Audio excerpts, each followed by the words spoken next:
Before we jump into this build, just look at that thing. Massive. That is one massive Wraithlord. Dude, he's beyond awesome. Alright, let's jump into it.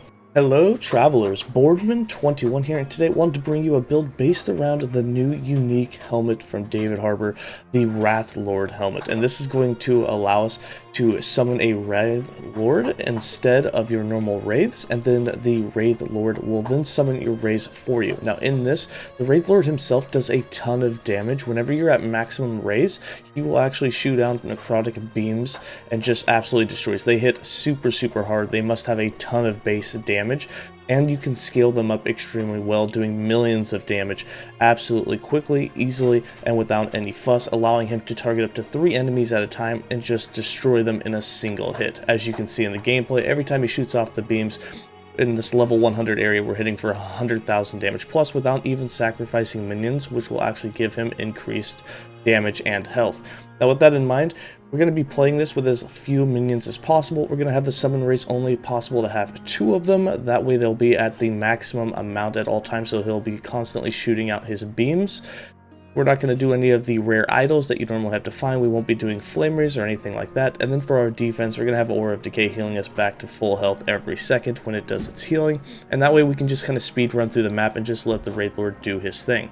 With all that in mind, let's go ahead and jump into the skills, the passives, and just how it all works. For skills, we're running Summon Wraith, we're running Dreadshade, Transplant, Summon Skeleton, and Aura of Decay.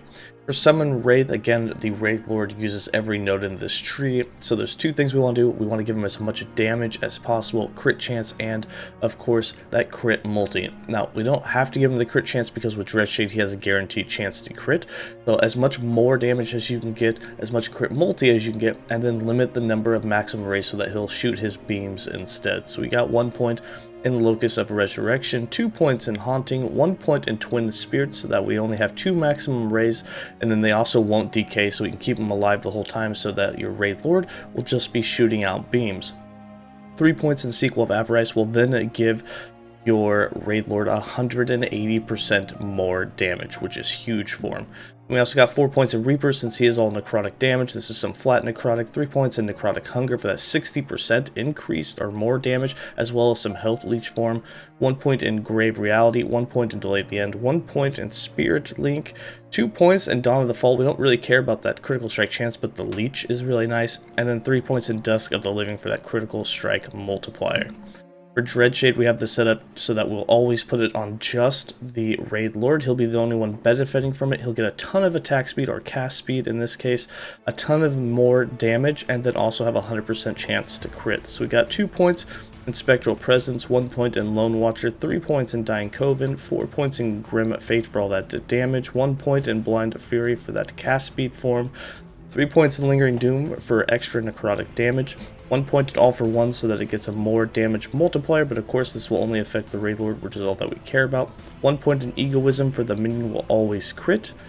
1 point in Pernicious Pact so that we can put 3 points in Doomed Wraith, and this Wraith will then get 45% more damage from this as well. So several more damage multipliers, as well as this 40% and this 24% for 64% increased cast speed form, which is huge. And he doesn't really lose health, so there was just really no point in the Flesh Harvest, but you can build into this, and as your Wraithlord loses health, he will do more damage. But he leeches so much, his health is just always full. For Transplant, we have this set up for some kill threshold and then bone armor for ourselves. It's also our transversal skill so that we can move around. So we got 3 points in Acolyte's Fervor, 1 in Azure Veins, 1 point in Rain of Blood, 2 in Violent Emergence, 3 in Fleeting Form, 2 in Anema, 3 in Bone Armor, 2 in Plated Bone, and the last 3 in Apostasy. And then for Summon Skeleton, the only reason for the Summon Skeletons is we just summon them so our Wraithlord will consume them. For every minion consumed by your Wraithlord, he gets plus 10 spell damage. So we summon 3 of these at a time, let them consume it, and then just repeat that. You get mana back every time that they die, so your mana will actually stay full. You have no mana issues with this, but you just let them consume as many as possible to get a ton of extra spell damage. We got 1 point in Marrow Tap, 2 points in Empty the Graves, 3 points in Unbound Necromancy, 1 point in Soul Catcher, and 3 points in Mind Catcher. There's really no other points you need. You don't care about your spell damage. You don't want them to resummon, because if they keep resummoning just one of them, your the Wraithlord will actually keep consuming them instead of actually attacking, and so it can be pretty annoying, so don't worry about that. And really there's just nothing else that you really want, but you can put the other points anywhere. And then for War of Decay, this is our defensive skill. This is going to heal us back to full health every time we use it because we stack up healing effectiveness. So with 4 points in Absence of Life, you get 8% of your missing health healed every second. That scales with healing effectiveness. So if you have 1000% healing effectiveness, it's actually going to do almost 100% of your missing health every second return to full. So every second you're basically getting healed. Now we don't have 1000% healing effectiveness, but at 400 to 500%, which is easily doable because you don't even need to put stats on your gear for your minions. The Wraithlord hits so hard that you can just scale as much healing effectiveness as possible. It's also snapshotted, but we won't get into that part of it because technically you could remove it all afterwards and still get the healing effect.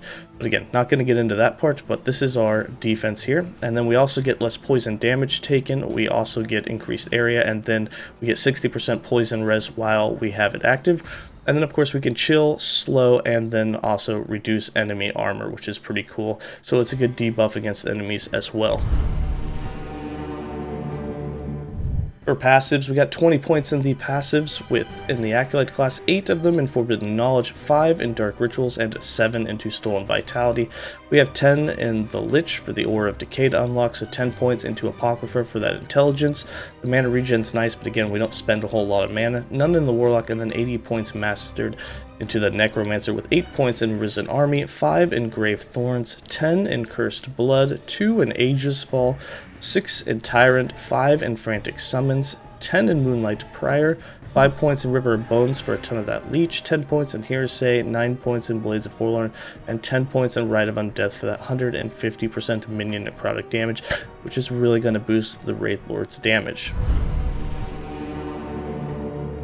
And then for the character sheet, again, in this one, we're not going a low life with this build, so you don't have to worry about it in 𝐿𝐴𝐽𝐽 or Last Steps of the Living. You can definitely go that route, but we're just not, because it's just easier to have Aura of Decay just heal us, and you don't have to worry about finding those uniques. So just stack as much health as possible. The more health you have, the more that's healed every second, the more EHP you technically have. And then just get your resistance up, get some armor, get your critical strike avoidance, get your endurance. There's really nothing special about the build. Again, on this, I only have 500% healing effectiveness on this build currently, but at 1000%, which is possible. You could even go one hand with a shield to get some extra. You could do a couple more idols, which I'm not running, and you can definitely get it up there to be fully healed every second. And then just let the Wraithlord. And again, I'm going to show you in the how to play this section on the Wraithlord. You don't have to wear any gear other than the unique helmet to make him, and he does great damage right off the bat, which I'll show you because it's absolutely insane. But that is going to be it for that.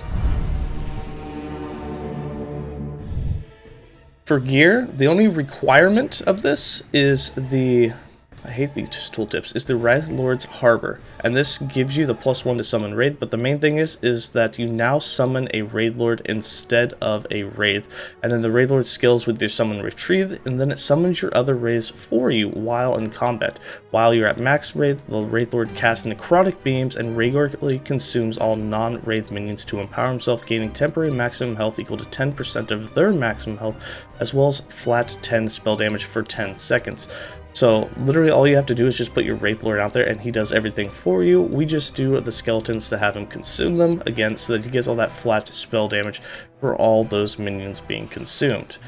We are also running a Death Rattle here, which has minion damage on it. Again, the tooltips on this game are getting ridiculous, but here you can see you get a ton of minion critical strike multiplier, and again, not needed. He already hits super hard, but he has 100% crit, so the crit multi is nice.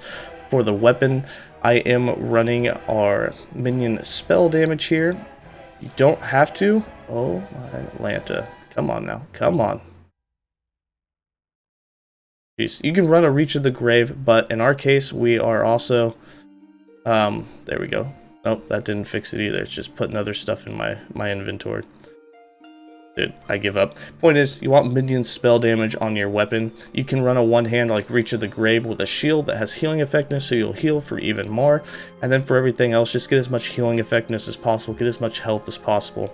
And I'll show you why you don't even need to wear this. And then for how to play this build, all you have to do is summon your Wraithlord, and he's going to attack automatically here. You can see he summons the Wraiths automatically for you. He's already hitting here for 250,000 damage. You throw a Dread Shade on him. He's going to attack faster, do more damage, almost 1 million, and then of course you can have him start consuming those minions And when he consumes the minions and then starts hitting, you can see here, he's doing 1.5 million damage, absolutely no problem. Now again, you don't need gear for this build. I'm actually going to show you it without any of this gear on. We'll resummon him, and you can see that he's hitting for 50 to 100k just by himself, just through your passives. So like, you don't need any good gear for this. You can be naked, throw a Dread Shade on him. You can see he's doing 200k crits, and of course, summon some minions here for him, let him hit, and he's hitting for 500,000 damage with absolutely no gear. So it is insane how much you can scale up his damage with a lot of increase in gear, but absolutely not necessary. Again, just make sure you have your Aura of Decay on you so you're being healed every second, and that's it. You just transplant around and let him do his thing, and let him summon your skeletons whenever you feel like summoning them. But that's going to be it for this build guide. I'm going to leave you guys with some gameplay. Let me know in the comments below what you think, or if you have played with the Wraithlord and how much you like him. As always, stay safe, and have a good one.